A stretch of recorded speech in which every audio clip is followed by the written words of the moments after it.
অভিনয় থেকে সাময়িক বিরতিতে থাকলেও অভিনেতা ও নির্মাতা অনির্বাণ ভট্টাচার্য এবার মাতাচ্ছেন সঙ্গীতে।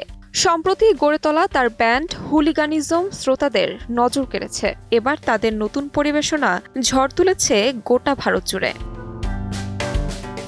৩১ আগস্ট কলকাতার বিশ্ব বাংলা মেলা প্রাঙ্গণে আয়োজিত হয় ব্যান্ড স্টর্ম সঙ্গীত উৎসব। অঞ্জন দত্ত, ক্যাকটাস, ফসিলসের মতো জনপ্রিয় শিল্পী ও ব্যান্ডের পাশাপাশি মঞ্চমাতায় অনির্বাণের দল হলিগানিজমও। টানা ১ ঘণ্টার পরিবেশনায় সবচেয়ে বেশি সাড়া ফেলে অনির্বাণের ব্যঙ্গাত্মক গান তুমি মাস্তি করবে জানি।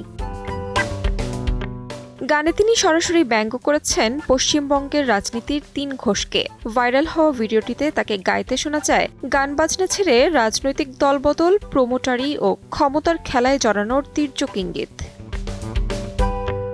গানটি নিয়ে কুণাল ও শতরূপ ঘোষ ইতিবাচক প্রতিক্রিয়া জানিয়েছেন। কুণালের মতে এটি অপমান নয়, বরং শিল্পের প্রকাশ। শতরূপও বলেন, শিল্পীরা রাজনৈতিক মতামত দিলে তা সমালোচনা হিসেবেই গ্রহণযোগ্য। অনির্বাণের এই নতুন গান তাকে ভিন্ন মাত্রার জনপ্রিয়তা এনে দিচ্ছে। দর্শক শ্রোতার কাছে তার ব্যতিক্রমী ব্যঙ্গ আর তীর্যক সুর এখন আলোচনা সমালোচনার কেন্দ্রে।